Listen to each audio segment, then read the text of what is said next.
शर्यवचः सरोजममलम् गीतार्थगन्धोत्कटम् नानाख्यानककेसरम् हरिकथा सम्बोधना बोधितम् लोके सज्जन षट्पदैरहरः पेपीयमानम् मुदा भूयाद्भारत पङ्कजम् कलिमल प्रध्वंसिन श्रेयसे मूकम् करोति वाचालम् पङ्गुम् लङ्घयते गिरिम् यत्कृपातमहम् वन्दे परमानन्दमाधवम् शान्ताकारम् भुजगशयनम् पद्मनाभम् सुरेशम् विश्वाधारम् गगनसदृशम् मेघवर्णम् शुभाङ्गम् लक्ष्मीकान्तम् कमलनयनम् योगिवृद्ध्यानगम्यम् वन्दे विष्णुम् भवभयहरम् सर्वलोकैकनाथम्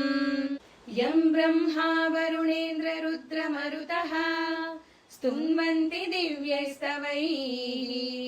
वेदैः साङ्गपदक्रमोपनिषदैः गायन्ति यम् सामगा ध्यानावस्थित तद्गतेन मनसा पश्यन्ति यम् योगिनः यस्यान्तम् न विदुः सुरासुरगणाः देवाय तस्मै नमः यम् ब्रह्मा वरुणेन्द्र रुद्रमरुतः स्तुन्वन्ति दिव्यैस्तवैः वेदैः साङ्गपदक्रमोपनिषदैः गायन्ति यम् सामगाः ध्यानावस्थित तद्गतेन मनसा पश्यन्ति यम् योगिनः यस्यान्तम् न विदुः सुरासुरगणाः देवाय तस्मै नमः नारायणम् नमस्कृत्य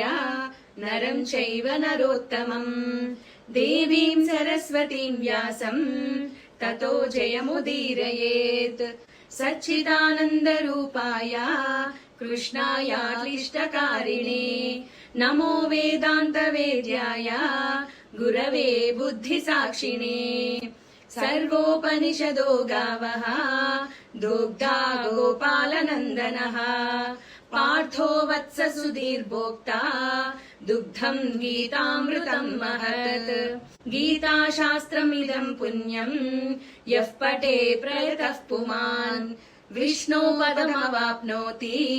भयशोकादिवर्जितः